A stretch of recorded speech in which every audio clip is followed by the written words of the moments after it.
inside Freud's mind, how the unconscious shapes everything you do. Let's begin with a rather provocative thought. Much of who you are, your behaviors, your tastes, your anxieties, even your romantic attractions, may not be fully known to you.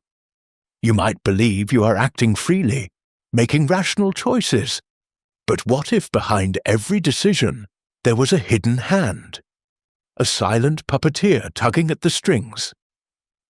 This, in essence, is the disturbing and strangely liberating insight offered by Sigmund Freud. Freud is a name that provokes strong reactions. For some, he is the genius who unveiled the unconscious mind. For others, a pseudo-scientific relic of the past. Yet, even his critics cannot escape his shadow.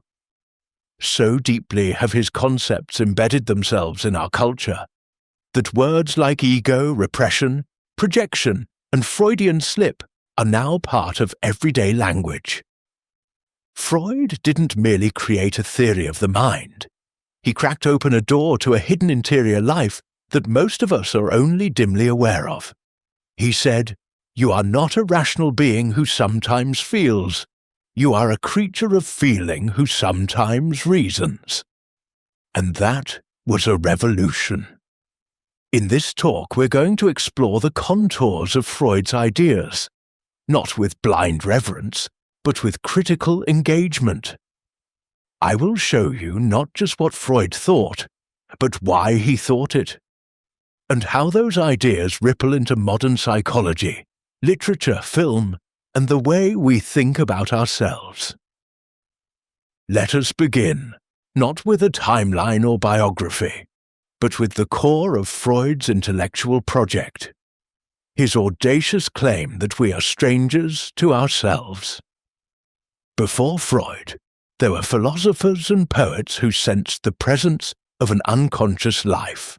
Pascal, Nietzsche, Schopenhauer. But it was Freud who made it central.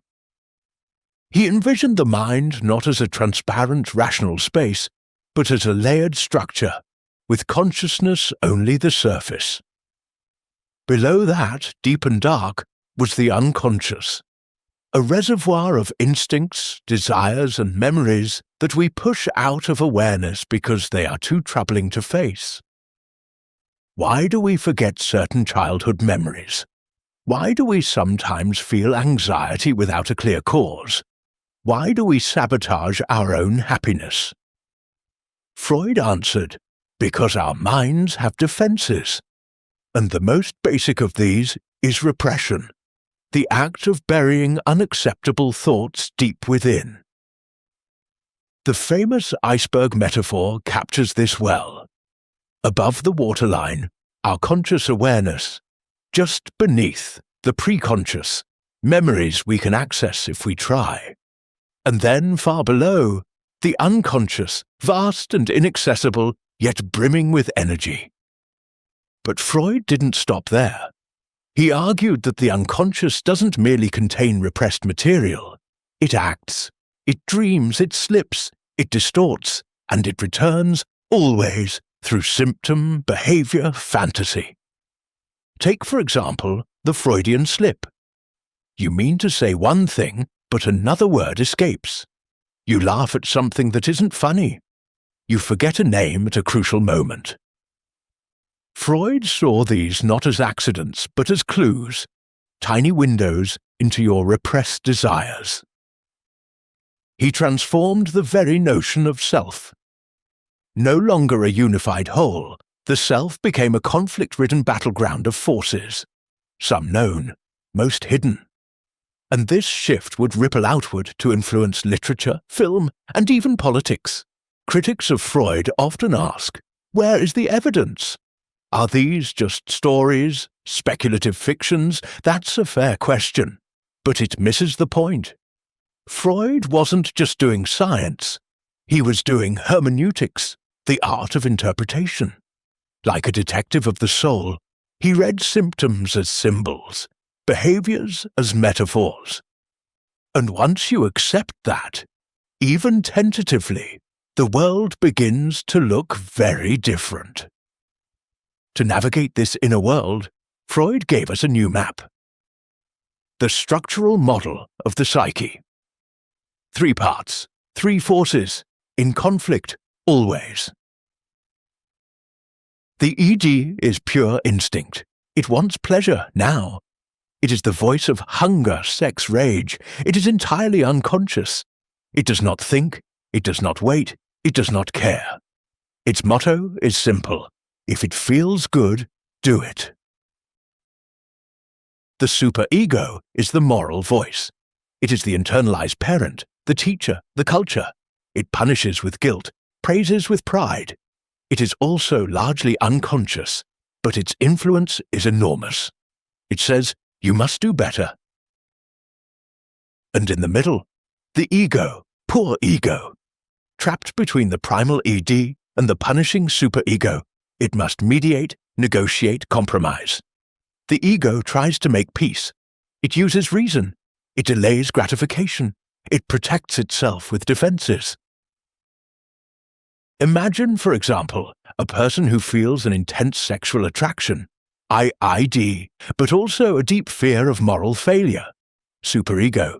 The ego must find a way to satisfy desire without triggering guilt, perhaps through art, perhaps through denial, perhaps through sublimation. This is not just theory.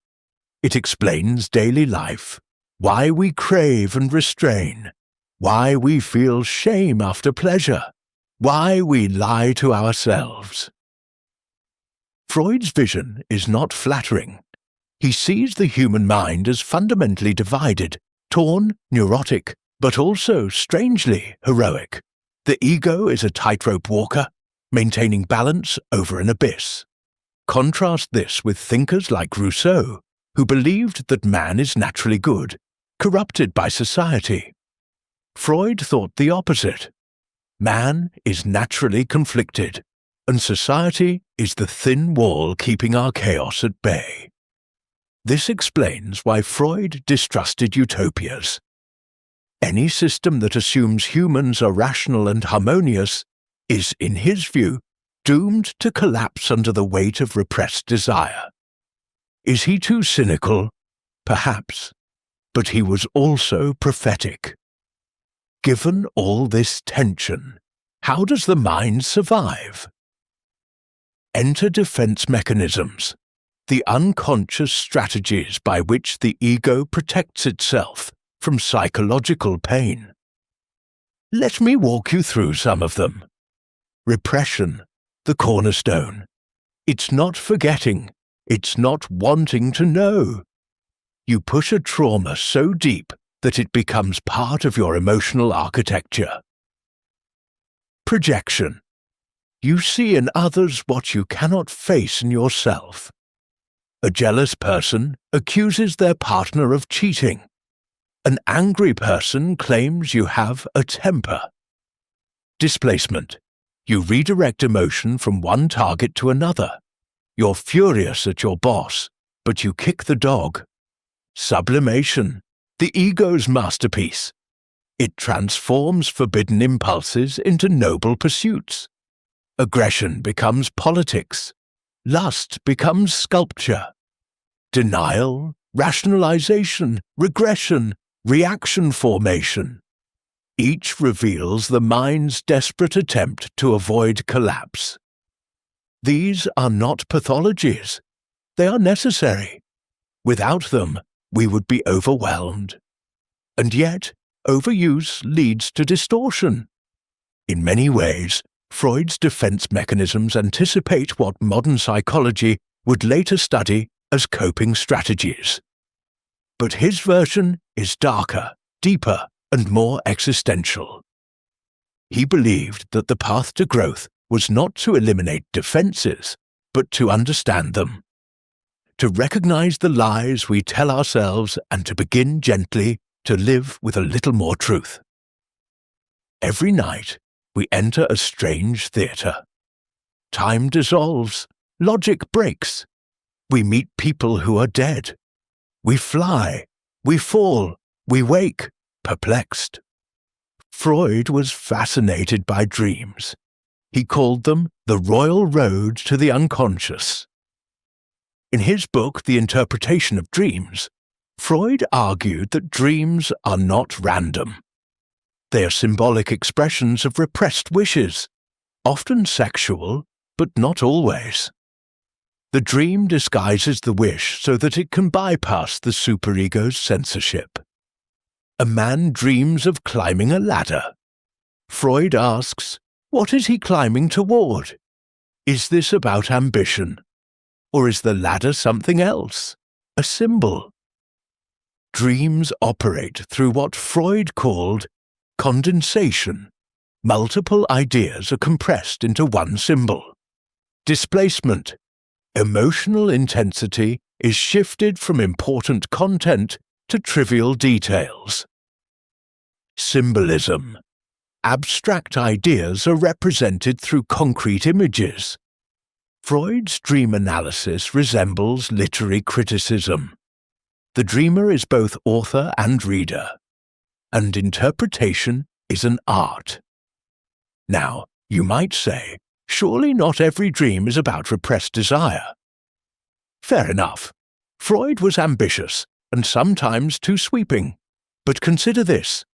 How many of your dreams feel emotionally charged, even when nonsensical? Freud taps into that tension. He reads the dream not literally, but poetically.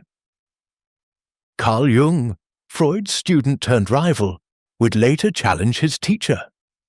Jung believed that dreams revealed not just personal conflicts, but archetypal truths, symbols shared across humanity. But both agreed, dreams are meaningful. They are not junk. They are messages from the self to the self. And now we come to the most infamous part of Freud's legacy, sexuality. Freud claimed that libido, or sexual energy, was the primary driver of human development. Not just in adolescence, but from infancy onward. He proposed a sequence of psychosexual stages: oral, pleasure through the mouth; anal, control and cleanliness; phallic, discovery of genitals; latency, a period of calm; genital, mature sexuality. At each stage, fixation could occur, leading to adult neuroses. Then there's the Oedipus complex, the child's unconscious desire for the opposite-sex parent, and rivalry with the same-sex parent.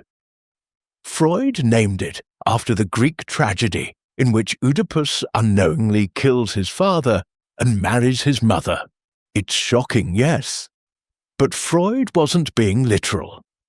He meant that children form deep emotional attachments and conflicts during early development, and that these shape the adult psyche.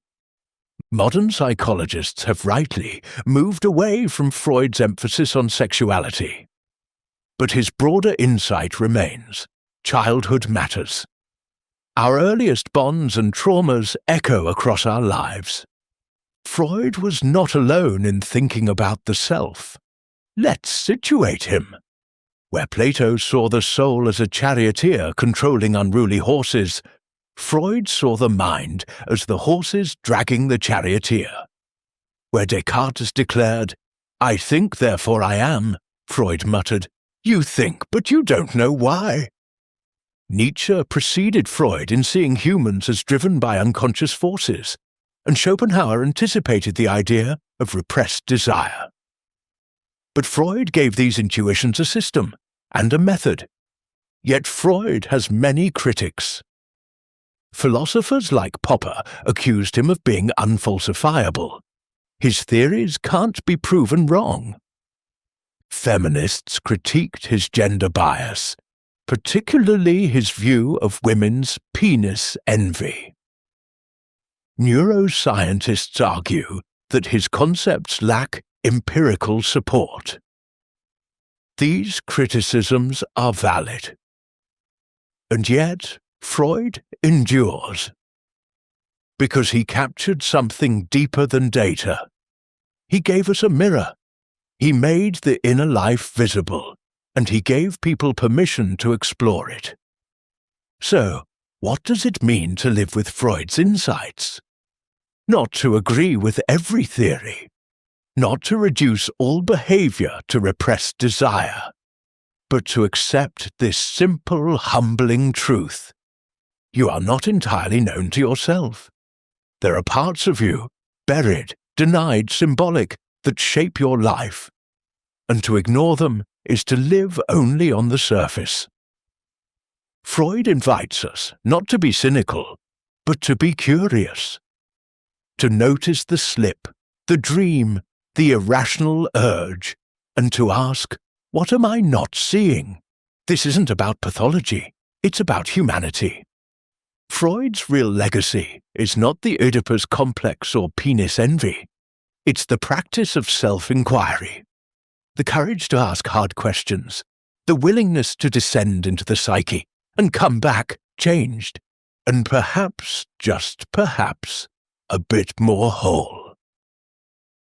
Curious minds never stop. Subscribe to keep exploring.